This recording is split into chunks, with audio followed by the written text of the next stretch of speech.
Hello, hello, hello. Let me start by saying a huge thank you for loving the episode on my unexpected encounter with one of the board of directors of a top 5 retailers in the US. And also thank you for sharing your feedback and curiosity to know the name of the retail company and the board of director from that episode. To those 2 questions though, I'm sorry, but I'll still refrain from disclosing those details.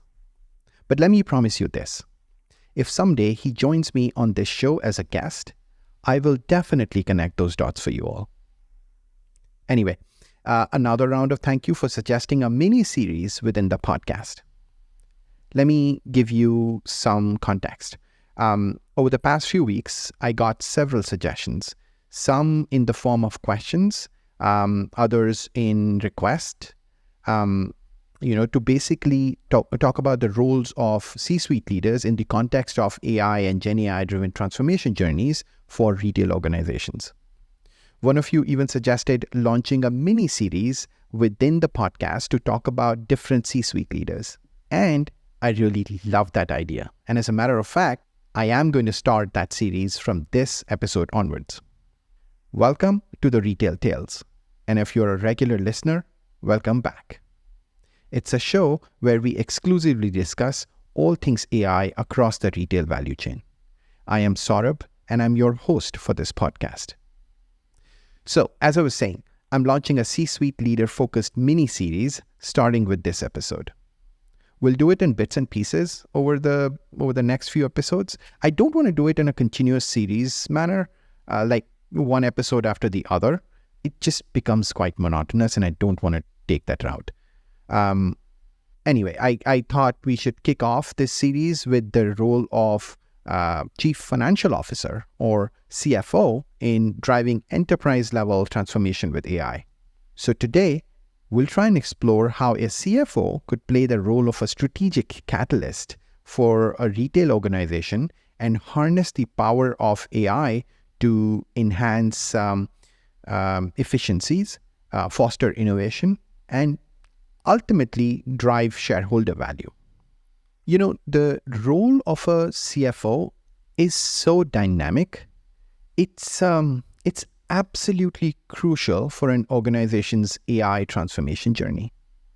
So I think it's important to understand the nuances of this position when it comes to the role that an individual plays, or rather must play, in the overall AI transformation journey of a company. It's a unique position to be in, really. There are several layers to what's required from a CFO. So let me try to peel the onion for you. And I know this episode seems to be focused on CFOs and CFOs only, but each and every bit of this episode is going to be relevant and crucial for other senior finance executives as well. So if you're reporting to CFOs or aspire to be in their shoes one day, you might want to listen up. Okay, so for the sake of easier consumption, let me try to structure this episode in 3 broad sections. In the first section, I'll talk about how CFOs should prepare themselves to be the champions of AI transformation within the organization. How CFOs must get ready to face the board and the shareholders asking challenging questions. So we'll get into that. Then I'll share my thoughts on how CFOs could lead by example by transforming finance function with AI. I thought I should share, some of the high impact and highly feasible AI and GenAI opportunities within finance here as well. So we will get into that. We'll cover, let's say, top 5, yeah?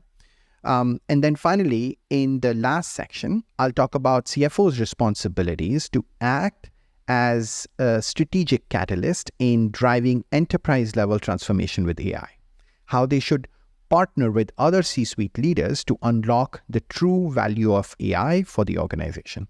All right? Make sense? So with that, let's get into it. Let's first talk about CFOs as champions of AI-driven transformation within a retail company. From what I've seen, there are pretty much three critical things that CFOs must focus on in order to be an AI champion within the company. First and foremost, and this could be obvious to some, but in my experience, not really.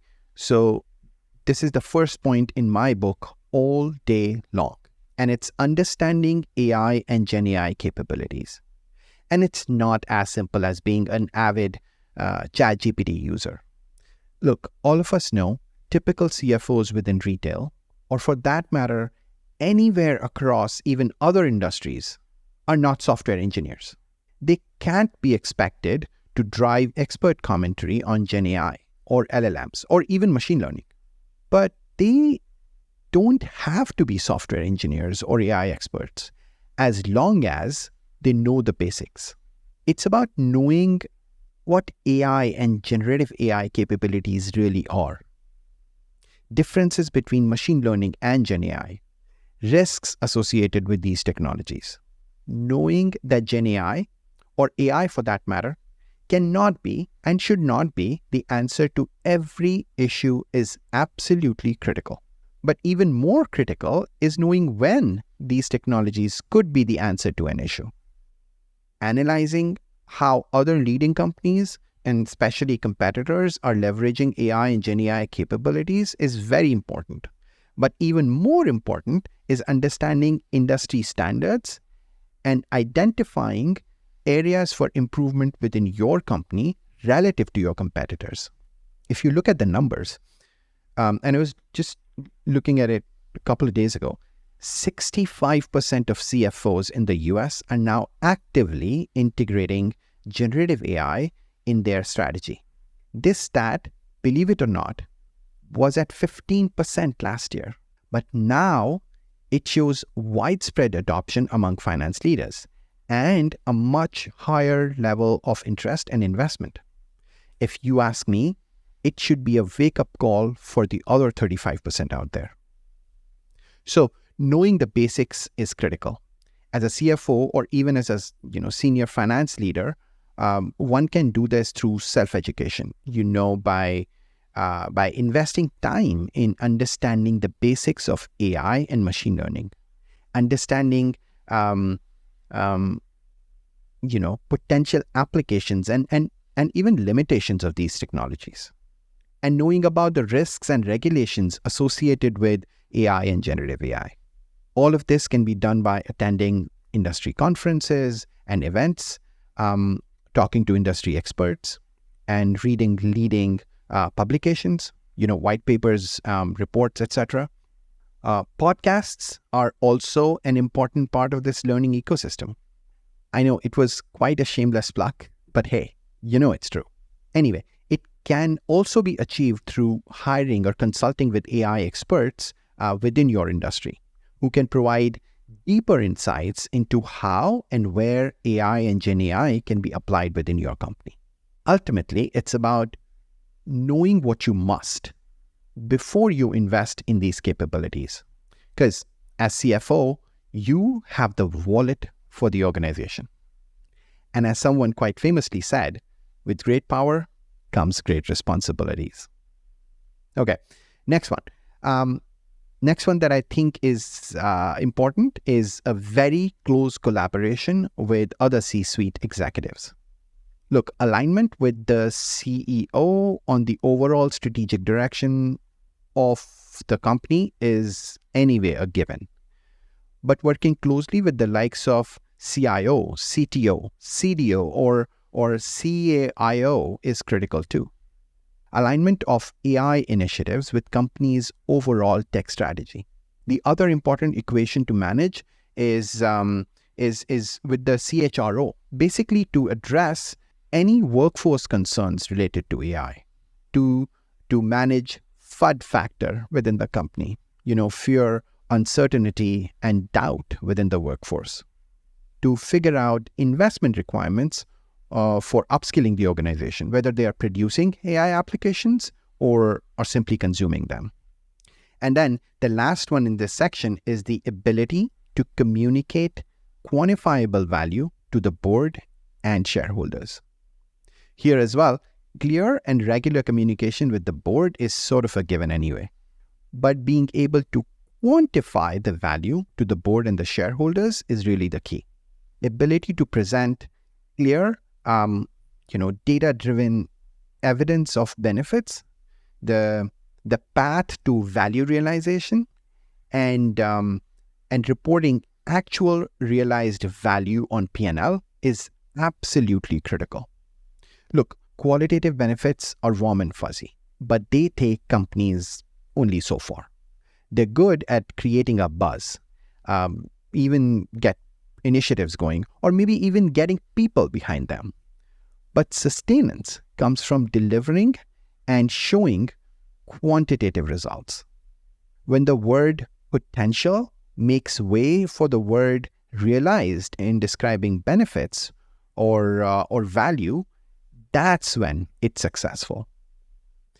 Realized cost savings instead of potential cost savings, or realized revenue growth instead of potential growth.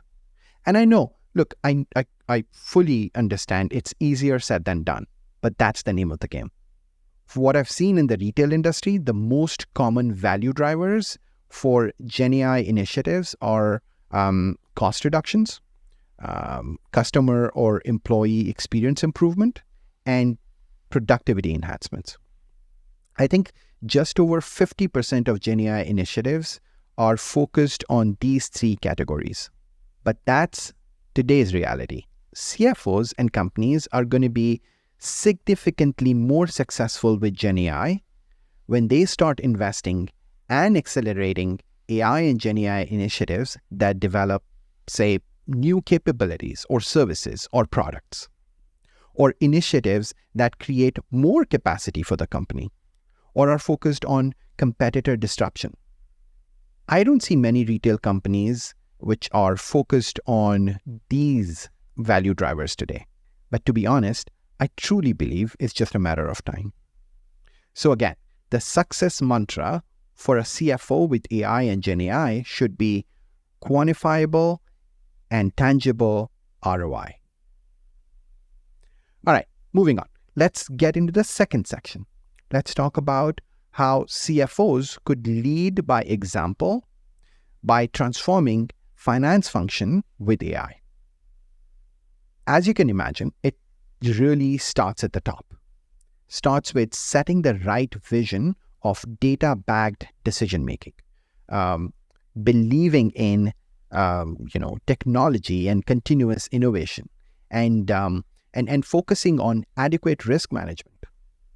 When CFOs set that tone top-down, finance teams become more empowered, more encouraged to execute the transformation mandate. For me, I like to keep things simple. And in my mind, CFOs and senior leaders must focus on three categories when it comes to opportunities and initiatives to transform finance functions with AI. The first one is automating.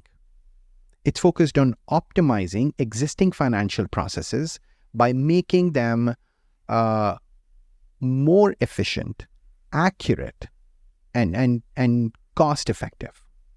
It's driven by executing incremental improvements and streamlining operations by using AI and GenAI capabilities without having to fundamentally change the process. Think of invoice processing, for an example. Could be optimized by automating the extraction of relevant information from your invoices, and then matching them, with purchase orders and delivery receipts. It's going to be much more optimal, better, and it will give you faster outcomes. The second category is augmenting, which is focused on using AI and GenAI capabilities to enhance the capabilities of your existing human workforce to drive better results and faster insights. One of the examples that I can talk about is using GenAI to augment financial forecasting by analyzing vast amounts of historical data, market trends, and external economic indicators to provide more accurate and comprehensive forecasts. And then the last one is autonomizing, which is focused on redesigning finance processes with an end-to-end and autonomous AI-driven execution in mind. Now, obviously, you'll still keep humans in the loop, but that's pretty much to ensure that you get the right outcomes from autonomous processes. As an example, you could think of autonomizing end-to-end expense management by processing expense claims, then verifying receipts, and then ensuring compliance with your company policies. But everything done completely autonomously. Each of these categories obviously offer different levels of impact and transformation, from incremental improvements to fully autonomous work execution. Understanding and applying these categories could help CFOs drive tangible and quantifiable value, along with efficiency and accuracy. Okay, now I also want to touch upon the right kind of use cases for finance function here. And obviously, beyond the examples that I just spoke about while talking about the three categories. I mean, those are good examples. They help explain the categories in a simpler manner, but they are not as impactful as some of the ones that I'm gonna be talking about now. So let's get into those. Prioritization of these, or any opportunities for that matter, should pretty much be driven by an overall ROI analysis for a company. And from a transformation perspective, it starts with identifying the right opportunity areas within the finance function of a company anyway. Focusing on use cases that deliver short-term value is important, but also important, and in fact more important, is that these use cases are on the path to delivering long-term value, end-to-end and autonomous processing. So for me, the top 5 finance transformation AI use cases are: number 1, predictive cash flow forecasting; number 2, working capital management; number 3, dynamic capital allocation; number 4, scenario and response planning; and finally, number 5, market and competition monitoring and reporting. I'm not sure if you noticed here, so let me call it out. The first 3 on this list pretty much lend themselves towards driving an end-to-end transformation of finance performance optimization for any retail company. Individually, these use cases start delivering immediate returns, immediate results. But bigger picture is that they help you progress on the path to delivering significant value through end-to-end autonomous processing. Now, some of you will say one size doesn't fit all, and I agree. Of course it doesn't. But these could be a great starting point for any retail company's finance function. Okay, moving on. Let's get into the next and the final section of today's episode. And this section is focused on CFOs acting as strategic catalysts in driving enterprise-level transformation with AI and generative AI. Basically, how CFOs could and should collaborate with other C-suite executives to unlock the true value of AI at an enterprise level. In my experience, there are, again, 3 primary responsibilities for CFOs on the path to delivering enterprise-level AI transformation. Number 1, keeping an absolutely open mind to transformational opportunities from across the company. Sometimes I've seen leaders, not just finance leaders, but leaders in general, getting too hung up on focusing solely on low-hanging fruits. While these types of opportunities tend to drive results faster or quicker, they're oftentimes also very limited in value. So going after low-hanging fruits could be one of the threads to pursue. But the other definite one should focus on taking small but definitive steps towards the bigger transformational opportunities. They can be more complex and more capital intensive, but these are the ones to drive significant value as well. Look, one thing's for certain, and I'm sure all of you will agree, transformational opportunities will never be the low-hanging ones. For retail organizations, some of the real transformational opportunities for AI lie within e-commerce or digital commerce, within sourcing and within supply chain. Those should be at the top of the list for CFOs from a capital investment prioritization point of view.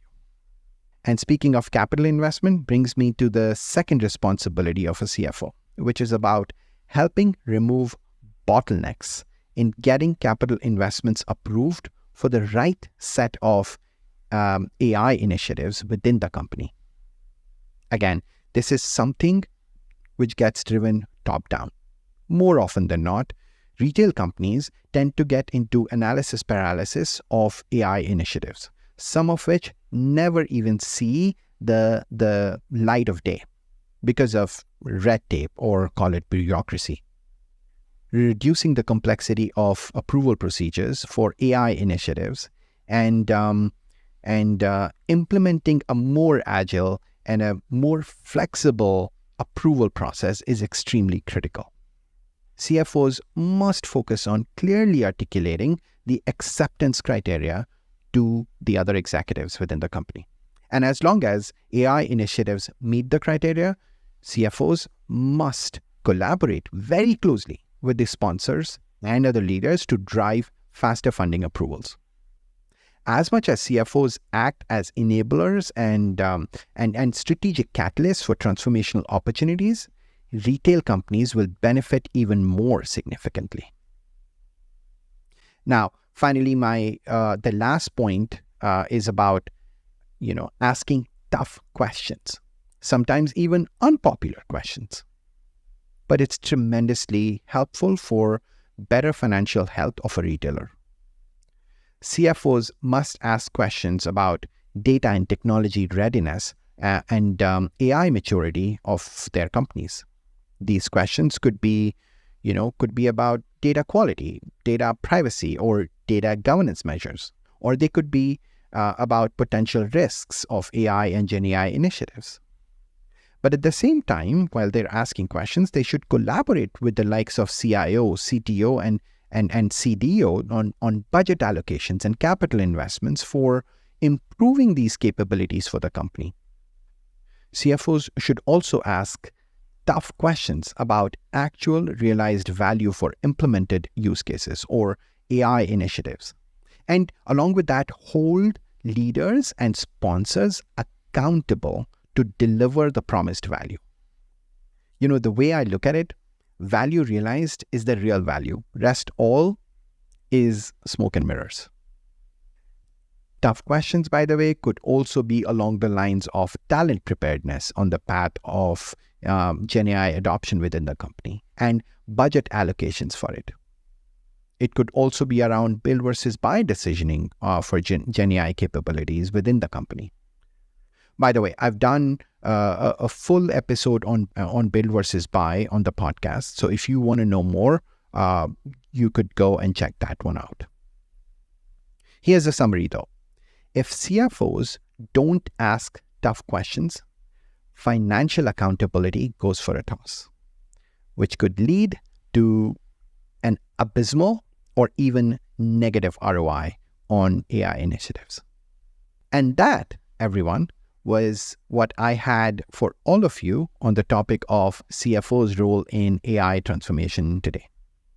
I will continue this C-suite executive-focused mini-series over the next few episodes, but I really hope that you found at least one, if not more, important takeaway from this episode.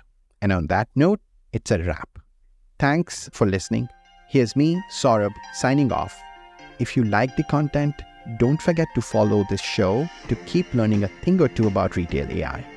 You could follow us on LinkedIn and subscribe to this show on Apple or Spotify. Join me in the next episode of The Retail Tales, a show which is exclusively focused on exploring all things AI across the retail value chain. Until then, stay safe, stay healthy, and stay curious.